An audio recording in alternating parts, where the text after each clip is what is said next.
and educator buy-in.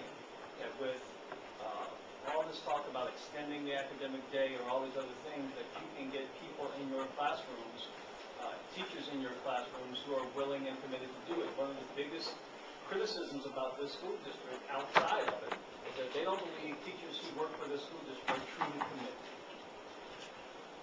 Well, I don't know that I agree with the second part of your comment, but on the first part of it is very important, is getting people to go to these schools.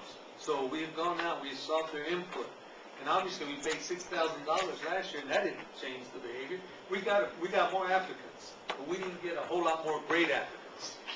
So we're having to redesign it. One of the things that they told us is for some of these very senior teachers that are very successful, and by the way, we have data that shows that if you have a high CEI in a high performing school and you go to a low performing school, you're still going to have a high classroom effectiveness index. Good teachers are good teachers no matter where they are. We have data on that. But we didn't get them to go from this school to this school. One of the things they told us is it doesn't count for my retirement. And why should I go stick my neck out and then you reconstitute the school and then I change? I've been at this school 20 years and you ask me to go across town and then I may have to be moved again. And so we'd say, what would it take you to go? And some of them said, if you could find a way to put it into my retirement, how could you do that? So one of the ways we can do that is by extending the contract date.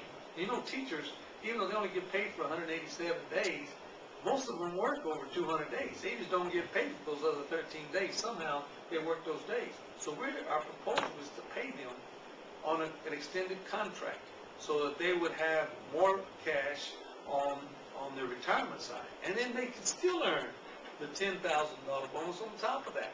If they go, and then they can still earn another $10,000 if they move the needle. But why do I hear Dallas NEA and AFT saying, oh, no, we don't want to go down this CEI track. It pits teacher against teacher, and that's not what we're about. We're about performance. And performance is making students successful. And we have 14 years of history with the CEI that shows that these teachers have a history of making these students successful. So we won't always agree with the teacher organizations. But when we went out to pass out the money, no one gave it back.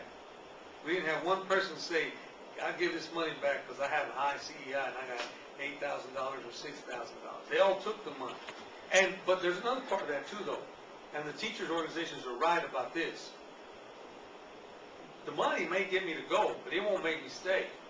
If I'm not supported, then I won't stay. If I got a principal I can't work with, or if I don't get any help, these kids are way behind, then I may not stay.